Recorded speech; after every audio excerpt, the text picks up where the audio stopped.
Good afternoon, I'm Raylene Ramsey. This is your afternoon news fix for Friday, the 22nd of May. A $70 million customs funding announcement from next week's budget to combat growing organised crime in the Pacific. Domestically, the money will go into staffing and equipment upgrades. Offshore, 4 extra staff will be posted to the Pacific, South America, the Middle East and Europe. Customs Minister Casey Costello says New Zealand's being targeted as a transit hub for crime. Customs officers are facing increasingly complex, challenging environments. We want them to be safe and to have the skills and training to deal with these sorts of situations. A Central Auckland boarding house landlord has to pay a hefty fine for putting tenants at risk.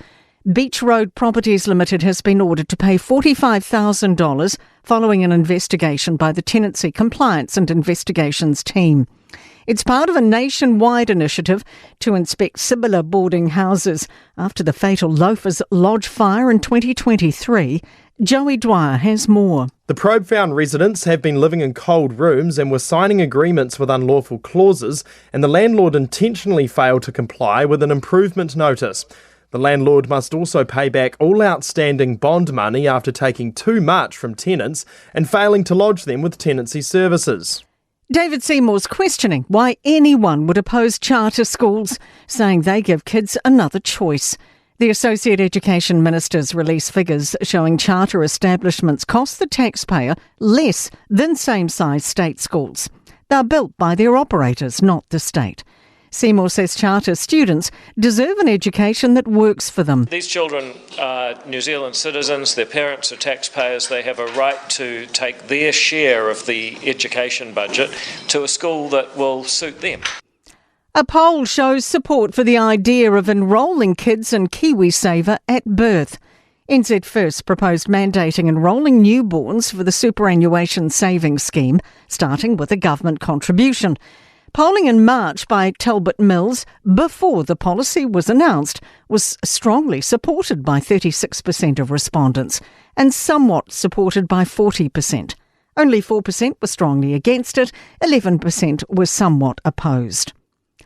Fire and Emergency are working to figure out what set off a fire on the 19th floor of a Central Auckland hotel under construction. Crews were called to Doubletree by Hilton on Albert Street at about 2:20 this afternoon, with flames visible out the window.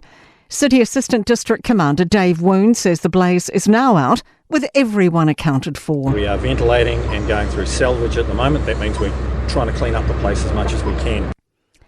The beloved Southerner rail journey connecting Christchurch and Dunedin is back. Great Journeys New Zealand is running special trips over the next 4 days, and more dates are expected to be unveiled due to demand. To sport, and reassurance from Captain Chris Wood to all Whites fans as football's World Cup looms next month. He's declared himself back to full fitness.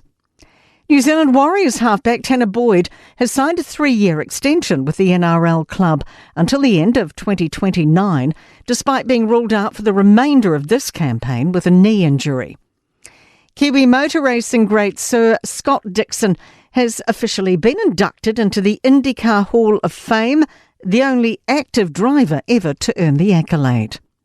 That is your latest news fix. We'll be back with the next update tomorrow morning from the Newstalk ZB newsroom.